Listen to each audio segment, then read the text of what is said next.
ஒரு அண்ணா பல்கலைக்கழக வளாகம் சென்னையிலே மையப்பகுதியில் இருக்கின்றது. அந்த பகுதியில் நாங்கள் எல்லாம் செல்லுகின்ற இடத்துல குறிப்பிட்டு நாங்கள் அமைச்சர்களாக இருந்தாலும் கூட உரிய அனுமதி இல்லாமல் அந்த உயர்கல்வித்துறை அமைச்சர், அந்த பல்கலைக்கழகத்தினுடைய வேந்தர் என்று சொன்னால் ஆளுநர், துணைவேந்தர் என்று சொன்னால் அதுக்கு தனியாக இருப்பார்கள். அவர்களெல்லாம் அந்த அளவிலே உள்ளவர்கள் தான் அங்கே உள்ளே செல்ல முடியும்.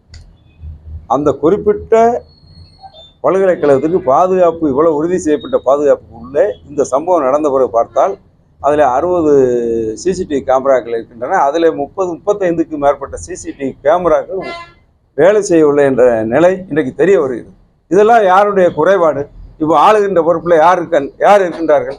இந்த அரசு தானே எத்தனை. அதையும் கோட்டை அடுத்து விமான நிலையத்துக்கு வருகின்ற வழியில் நகரின் மையப்பகுதியில் நாளுதோறும் அமைச்சர், இன்னும் சொல்லப்போனால் முதலமைச்சர் அதே வேளச்சேரியில் அவருடைய இல்லம் இருக்கின்றது.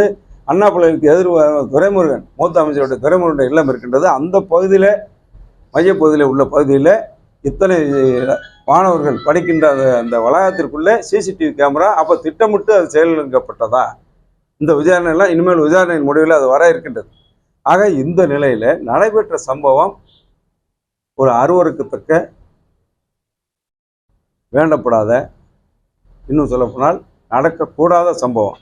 இதை இந்த அரசு அந்த நபர் பேசுகின்ற நேரத்தில் நீ என்னோடு இருக்க வேண்டும், தனியாக இருக்க வேண்டும், அதை போய் வீடியோவில் பதிவு செய்து அந்த மாணவனும் அந்த மாணவியும் தனியாக பேசியதை, அவர்கள் நெருக்கமாக இருந்ததை வீடியோ பதிவு செய்து அதை வைத்து மிரட்டி அந்த மாணவனை அடித்து விரட்டி விட்டு, இதை நான் கல்லூரி நிர்வாகத்தில் காமித்து நீ மேலே படிக்க முடியாதவர்களுக்கு செய்வேன், இல்லை உன்னுடைய பெற்றோருக்கு அனுப்புவேன், உன்னுடைய சக நண்பர்களுக்கு அனுப்புவேன், இல்லைன்னா இன்ஸ்டாகிராமில் மற்ற தகவல் தொழில்நுட்பம் மூலமாக அனைத்து இடங்களும் சொல்லுவேன்றவங்க அந்த மாணவி, அந்த வயதுக்கு பக்கத்து 19 வயது மாணவிக்கு என்ன அந்த சூழ்நிலை என்ன தெரியும்? பதட்டத்தோடு பதட்டப்பட வைத்து பாலியல் வன்கொடுமை செய்து, எனக்கு மட்டும் இனிமேல் 2 நாட்கள் கழித்து உன்னை மீண்டும் அழைப்பேன், நான் அழைக்கின்ற வர வேண்டும் சொல்லிவிட்டு ஒரு வருடம் அவர் பேசுகின்றார். சார், நான் அந்த மாணவியை எல்லாம் புகைப்படம் எடுத்திருக்கின்றேன், நீ சொல்லிவிட்டு அந்த சாருக்கும் நான் என்றைக்கு சொல்கிறேன்னா அந்த சாரை நீ சென்று சந்திக்க வேண்டும் என்றெல்லாம் சொன்னதாக அந்த மாணவி முதல்ல சொல்லதாக தான் செய்தியில் வந்தது. இது அத்தனை பத்திரிகை ஊடகத்தில் வந்தது. அந்த யார் அந்த சார் என்பதை கண்டுபிடிப்பதற்கு ஏன் இது போல தயக்கம்? ஏன்னு சொன்னால் இவர் இந்த ஜாபர் சாதிக் என்பவர் போதைப்பொருள் புழக்கத்தில் உலக அளவிலேயே போதைப்பொருள் நடமாட்டம் தமிழகத்தில் இன்றைக்கு இருக்கின்றது. அதற்கு காரணம் 2000 கோடி பிடிபட்ட நேரத்தில், ஒரே நேரத்தில் 2000 கோடி போதைப்பொருள் பிடிபட்டது தமிழக அரசியல் வரலாற்றில் இந்த விடியாட்சி வந்த பிறகுதான். அதில் சம்பந்தப்பட்டவர் ஜாபர் சாதிக், திமுகவை சேர்ந்த அயலக அணியைச் சேர்ந்த பொறுப்பில் இருந்தவர். அதே போல் பெத்தடைன் என்று உலகத்திலே அதிகமான விலை மதிப்புள்ள அதிகமான போதையை தரக்கூடிய ஒரு பொருளை அந்த நிர்வாகியும் திமுகவில் பொறுப்பில் இருந்தவர். அதற்கு அடுத்தபடியாக இவரும் இன்றைக்கு கைது செய்யப்பட்டுள்ள ஞானசேகர் என்பவர் நேற்றைய தினம் ஆர்ப்பாட்டத்தில் நாங்கள் கண்டு மாண்புமிகு முன்னாள் முதலமைச்சர் எதிர்க்கட்சி எடப்பாடியார் அவர்கள் ஆதாரத்தோடு திமுகவுக்கு இப்பொழுது நாங்கள்லாம் கூட்டம் நடத்தினால் அதில் விளம்பர அழைப்புதல் அடிப்போம், நோட்டீஸ் அடிப்போம், துண்டு பிரசுரம் அடிப்போம். அந்த துண்டு பிரசுரத்தில் ஞானசேகர் என்று அவர் பெயர் இருக்கின்றது.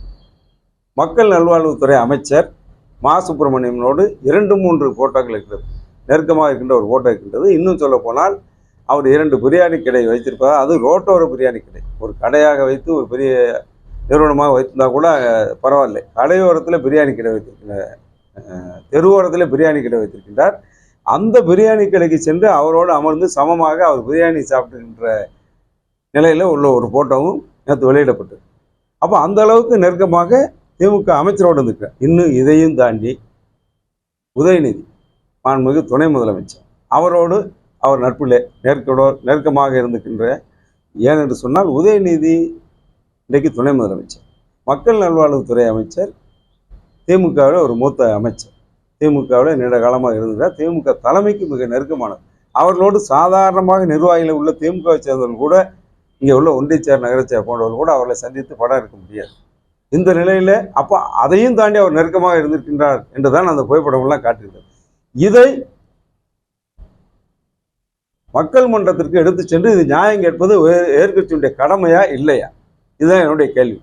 இதே நேரத்தில் இது எடப்பாடி பழனிசாமி அவர்கள் எதிர்க்கட்சி சரியான எதிர்க்கட்சி தலைவராக, உண்மையான எதிர்க்கட்சி தலைவர் என்று சொன்னால் அந்த காரியத்தை அவர் செய்து இன்றைக்கு மக்களுக்கு அம்பலப்படுத்த வேண்டும், மக்கள் மன்றத்தில் கொண்டு சென்றாவது இதை இந்த சம்பவத்திற்கு நீதி கிடைக்க வேண்டும் என்ற வகையில் போராடுகின்றார்.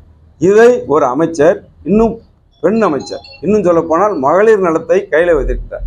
மகளிர் நலன் தமிழகத்தில் பாதுகாக்கப்படுகின்ற லட்சணத்தை பார்த்து, இருக்கின்ற அவலத்தை பார்த்து அவர்கள் வெட்கப்பட வேண்டும், வேதனைப்பட வேண்டும்.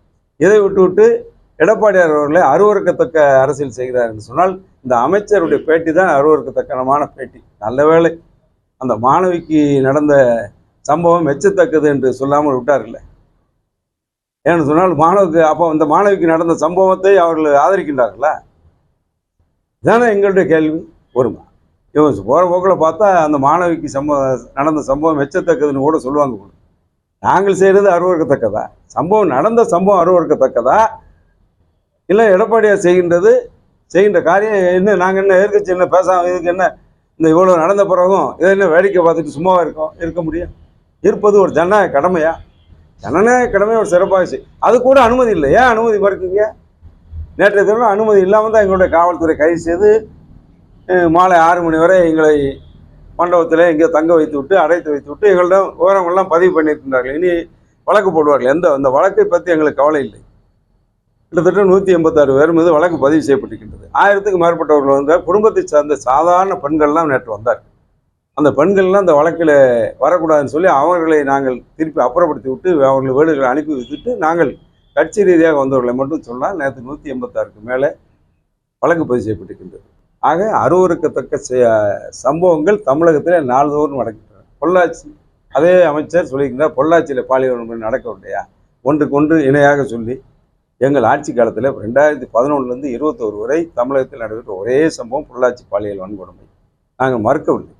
ஆனால் அதற்கு சட்ட ரீதியாக உடனடியாக நடவடிக்கை எடுத்து அதில் சம்பந்தப்பட்டவர்கள் எல்லாம் கைது செய்து யாராக இருந்தாலும் தண்டிக்கப்பட வேண்டும், தண்டனையும் வாங்கி தந்து அரசு வழக்கறிஞர் சிறப்பாக அவர்களுக்கு தண்டனை பெற்று தந்த அளவிற்கு மிக சிறப்பாக செய்வார். ஆனால் நாங்கள் சொன்னால் இந்த 10 வருஷத்தில் ஒரு சம்பவம் தான்.